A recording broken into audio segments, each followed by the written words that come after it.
മരണത്തെ ജയിച്ച് ഉയർത്തെഴുന്നേറ്റിരിക്കുന്നവനായ യേശുക്രിസ്തുവിൻ്റെ നാമത്തിൽ ഏവർക്കും സ്നേഹവന്ദനം. ഈ വിശുദ്ധ ദിവസത്തിലെ നമ്മുടെ വായന ഭാഗം 1 ദിനവൃത്താന്തം 20 മുതൽ 23 വരെയുള്ള അധ്യായങ്ങളാകുന്നു.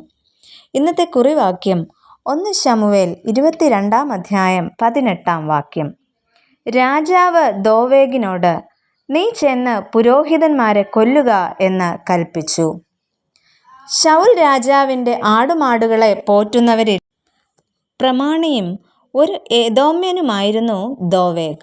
ശൗലിൻ്റെ ഭൃത്യന്മാരിൽ ദോവേഗ് എന്നു പേരുള്ള ഒരു എദോമ്യനെ അവിടെ യഹോവയുടെ സന്നിധിയിൽ അടച്ചിട്ടിരുന്നു എന്ന് 1 ശമൂവേൽ 21 അധ്യായത്തിൻ്റെ 7 വാക്യത്തിൽ പറയുന്നു. ഇപ്രകാരം അടച്ചിട്ടിരുന്നത് എന്തിനായിരുന്നു എന്ന് വ്യക്തമല്ലെങ്കിലും 2 കാരണങ്ങൾ ആയിരിക്കാമെന്ന് ചരിത്രകാരന്മാർ അവകാശപ്പെടുന്നു. ഒന്ന്, ലേവ്യ പുസ്തകം 13 അധ്യായത്തിൻ്റെ 4 പറഞ്ഞിരിക്കുന്നത് പ്രകാരം പുരോഹിതൻ തന്നെ കുഷ്ഠരോഗ വിമുക്തനെന്ന് കണ്ട് ശുദ്ധിയുള്ളവൻ എന്ന് പ്രഖ്യാപിക്കുവാൻ ആയിരിക്കാം ഇങ്ങനെ അടച്ചിട്ടിരുന്നത്. എന്നാൽ അതിൻ്റെ 2ാമത്തെ കാരണമായിട്ട് പറയുന്നത് ദോവേഗ് എദോമ്യനാണ്. എന്നാൽ അദ്ദേഹം ഇസ്രായേലിനായി തീരുവാൻ ആഗ്രഹിച്ചതിനാൽ ആകാമെന്നും കരുതപ്പെടുന്നുണ്ട്. എന്നാൽ നോബിലെ പുരോഹിതനായ അഹീമേലെക്കിൻ്റെ അടുക്കൽ ദാവീദ് വരുന്നതും അവർ തമ്മിൽ സംസാരിക്കുന്നതും പുരോഹിതൻ കാഴ്ചയപ്പവും ഫെലിസ്ത്യനായ ഗോലിയാത്തിൻ്റെ വാൾ നൽകുന്നതിനും അടച്ചിട്ടിരിക്കുന്ന ദോവേഗ് സാക്ഷിയായിട്ട് തീരുന്നു. ഇക്കാര്യം ദോവേഗ് ശൗൽ രാജാവിന് രഹസ്യമായി അറിവ് കൊടുക്കുന്നു. അങ്ങനെ തനിക്കെതിരായി അഥവാ ശൗൽ രാജാവിനെതിരായി ദാവീദും നോബിലെ പുരോഹിതനായ അഹീമേലെക്കും ഗൂഢാലോചന ചെയ്തു എന്ന പേരിലാണ് അഹീമേലെക്കും കുടുംബവും മരിക്കണം എന്ന് ശൗൽ രാജാവ് കൽപ്പിക്കുന്നത്. ഇവിടെ ആ നിയോഗം ലഭിക്കുന്നത് ദോവേഗിന് ആയിരുന്നു. നമ്മൾ കുറിവാക്യത്തിൽ വായിച്ചു കേട്ടതുപോലെ ദോവേഗ് ആ കൃത്യം നിർവഹിക്കുന്നു. അതിന് കാരണം ശൗൽ രാജാവിൻ്റെ അകമ്പടി നായകന്മാർ ഈ ശിക്ഷ നടപ്പാക്കുവാൻ അവർ വിസമ്മതിച്ചു. കാരണം അത്രയും പുരോഹിതന്മാരെ കൊല്ലുക എന്ന് പറയുന്നത് അവർക്ക് വളരെ ബുദ്ധിമുട്ടേറിയ ഒരു കാര്യമായിട്ട് അവർക്ക് തോന്നി.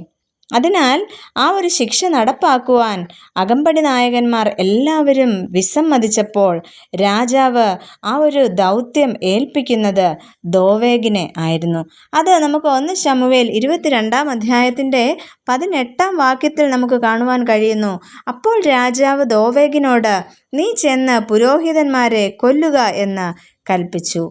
എദോമ്യനായ ദോവേഗ് ചെന്ന് പുരോഹിതന്മാരെ വെട്ടി പഞ്ഞിനൂൽ കൊണ്ടുള്ള ഏഫോദ് ധരിച്ച 85 പേരെ കൊന്നുകളഞ്ഞു എന്ന് അവിടെ നമുക്ക് വായിച്ച് മനസ്സിലാക്കുവാനായിട്ട് സാധിക്കുന്നു.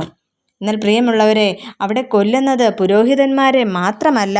അവിടെ 19 വാക്യം കൂടെ നമ്മൾ വായിക്കുമ്പോൾ പുരോഹിത നഗരമായ നോബിൻ്റെ പുരുഷന്മാർ, സ്ത്രീകൾ, ബാലന്മാർ, ശിശുക്കൾ, കാള, കഴുത, ആട് എന്നിങ്ങനെ ആ സകലം വാളിൻ്റെ വായ്ത്തലയാൽ അവൻ സംഹരിച്ചു കളഞ്ഞു എന്ന് അവിടെ നമുക്ക് മനസ്സിലാക്കുവാനായിട്ട് സാധിക്കുന്നു. ആ നോബിലെ മനുഷ്യ സമൂഹത്തെ ആകമാനം, മൃഗസമ്പത്തിനെ ആകമാനം ദോവേഗ് നശിപ്പിക്കുന്നതായിട്ട് നമുക്ക് മനസ്സിലാക്കുവാൻ കഴിയുന്നു. എന്നാൽ ഈ ഒരു സംഭവം സങ്കീർത്തനങ്ങൾ 52 തലക്കെട്ടിൽ നമുക്ക് ഇപ്രകാരം കാണുവാനായിട്ട് സാധിക്കുന്നുണ്ട്. പ്രിയമുള്ളവരെ, പുരോഹിത വംശത്തെ ആകമാനം നശിപ്പിക്കുവാനായിട്ട് ഇറങ്ങിപ്പുറപ്പെട്ടിരിക്കുന്ന ഒരു ദോവേഗിനെയാണ് നമുക്കിവിടെ കാണുവാനായിട്ട് സാധിക്കുന്നത്. ഈ പ്രഭാതത്തിൽ ദൈവസന്നിധിയിൽ നമുക്ക് തലകളെ വണക്കാം. നാം ആരും മറ്റുള്ളവരുടെ നാശത്തിനോ അധഃപതനത്തിനോ കാരണക്കാരായി തീർക്കരുതേ എന്ന് നമുക്ക് പ്രാർത്ഥിക്കാം. പ്രിയ കർത്താവേ, ഞങ്ങളുടെ ജീവിതത്തിൽ മറ്റുള്ളവരുടെ നന്മ കണ്ട് സന്തോഷിക്കുവാൻ എപ്പോഴും ഞങ്ങളെ സഹായിക്കണമേ. ആമേൻ.